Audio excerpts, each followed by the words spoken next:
Wait, this is the dude that can't lead a team in the NBA? This guy right here? Right here on your screen? Somewhere here? This guy? Stephen Wardell Curry? Out of Davidson? Drafted after Johnny Flynn and Ricky Rubio? Stephen Wardell Curry? He can't lead a team in the NBA? No? Not him? 29 points in 3 quarters preseason. I know it's just preseason, so let's not get ahead of ourselves. They lost to the Kings, so maybe Steph can't actually lead a team by himself. Or can he? 29 points in 3 quarters, putting up numbers. You know, he came out blazing, 3 threes to start the game. He was on fire. Stephen Curry is back. He's back. And with that, the Golden State Warriors are just going to make the playoffs. If he stays healthy, they're just going to make the playoffs. There's a few things to talk about from the Warriors' perspective, a few negatives, a few positives, but we've got to start with Stephen Curry because he's back. He played against the Nuggets. He wasn't at his full potential. He was just kind of doing what he had to do. He was locking up on defense. That's what he was doing. And we may as well start with that because he's added some extra pounds. And one thing that I've really noticed is he looks better getting to the rim. He looks a bit more physical. He's always been a pretty premier finisher at the rim amongst guards. Some reason he's got this reputation of only being a 3-point shooter. I don't know why that is because he's more efficient at finishing at the rim than Russell Westbrook and Kyrie Irving over the course of their careers. Yeah, that's true. And he's a great passer. He does a lot of things other than shoot, but we're not here to talk about all of that. That's just... You can see that somewhere else. We know that. But yeah, even with that in mind, even with his ability to finish at the rim already at a strong level, he might have got even better because he's added a bit of extra mass and it looks like it's paying off because offensively he's getting to the rim a bit better. He's drawing some contact. He's getting those and ones over former Warriors players against Harrison Barnes. He hit him with an and one. And then you have his defense that has really improved. Or at least he was already an average defender, I'd say. I think he's an above-average off-ball defender, and then maybe an average on-ball defender. He's around the average mark. Okay defender, probably underrated because some people think he's a liability there. By no means has he ever been a liability on defense, at least not for a few years now. But he looks better. We saw him against Jamal Murray. He locked up one of the most unguardable players in the NBA based off the playoffs that we just saw. He put the clamps on him. He put the clamps on Murray, and he took it upon himself to tell this team that he's going to lead from the front defensively, and he knows that he needs to do everything in his powers because he knows this isn't one of the strongest teams he's been on. That's evident. But at the same time, he knows if he leads from the front, then maybe guys like Andrew Wiggins, when guys like James Wiseman come through, obviously Draymond's going to be leading and doing all the defensive duties as he always does.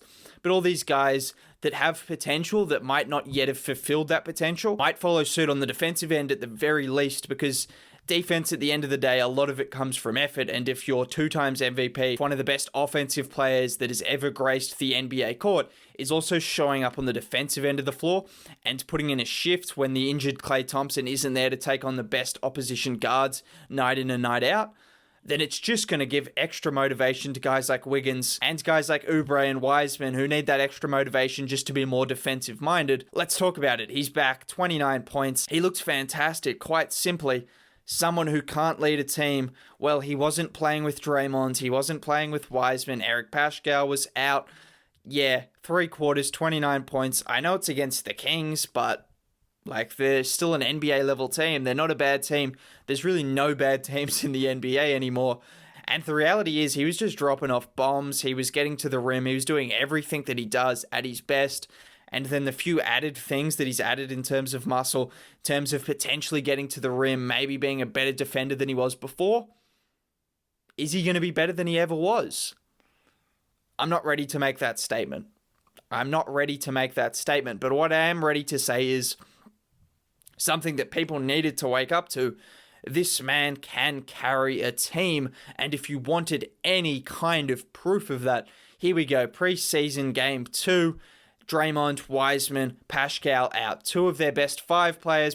Their second best player, Wiseman's going to be a starter from the get-go, and Pascal's their best bench player. all of those guys missing in action. He comes in, puts up 29 points in 3 quarters, and the Warriors would have got a win if it wasn't for Kyle Guy hitting a buzzer beater. In the end, that doesn't matter. What we saw was enough to prove that he's going to carry this team, and he's going to carry this team to a playoffs berth as long as everyone stays healthy on the team. Let's talk about the Golden State Warriors. I've talked about Steph. I've talked about what we know about him. He's the greatest shooter of all time. He can carry a team, and he looks stronger and potentially better than ever before. No big expectations for the 2 times MVP, unanimous MVP. Let's talk about a few other things. Let's start with Marquese Chriss. He came in, he stretched the floor. He hit 3 threes, 3 out of 4, and he looked really good in that pick and pop game, which is going to be crucial because Steph needs someone who can space the floor a bit more because you've already got guys like Wiggins and Oubre who don't look the best of shooters. They haven't been the best of shooters in their career. Their percentages aren't terrible, but in terms of catch and shoot numbers, they're below league average, which isn't exactly what you want for this team, but hopefully they can turn it around. But Marquese Chriss, if he can start adding that 3-ball consistently to his game, that could be potential. Now, I still think Wiseman's going to start. Maybe Chriss starts the year because Wiseman now still hasn't played a practice match, and I don't believe he's playing the next one, so he might get 1 game in. If they have another game after that, he might not get any games in, so maybe he starts off the bench. Eventually, he's going to be in the starting lineup. I'm pretty sure of that. But maybe Chriss starts the season, and maybe we see enough from him where he can space the floor, he can get those pick and pop threes, and he can do all of those things, that it just helps Steph offensively, that he has a bit more space in those driving lanes to do what he does really well, which is get to the rim and finish there. So that's the major thing to point out from Marquese Chriss' night. It was a solid night for him, and I alluded to them before. Oubre and Wiggins weren't shooting the ball a whole lot. Wiggins, let's talk about Wiggins. He's not going to be the star player. Some people have talked about, he might turn into the guy that he was finally promised to be. It's not going to happen. I'll just say it right there. But that doesn't mean it's going to be bad, and that doesn't mean he can't fulfill a really important role. What he did last night, he's played pretty solid defense. He showed he can be a playmaker, which he's shown for most of his career. He can be a playmaker. Everyone talks about him as a scorer, but he can make plays, and more importantly, what we want from Wiggins is we want someone who can defend the ball. We as in, I'm not a Warriors fan, but you know what I mean. We want someone who can defend and do so with intensity, get in the passing lanes and do everything. He did a pretty solid job of that last night. And then you add a few other things that you want to see from Wiggins.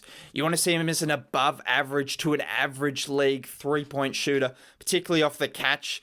And then you want to see his playmaking for the second unit, because that's where I think they lacked a bit last night. They're going to get back Pascal, and there's going to be a knock-on effect. When you get back Draymond, when you get back Wiseman, it just means someone like Chriss goes to the bench. You've got a bit more firepower there. It means Pascal comes back, and hopefully Wiggins is going to spend time with the second unit as they've always done. Steve Kerr loves to split minutes. He's done it with Clay, Draymond, Steph.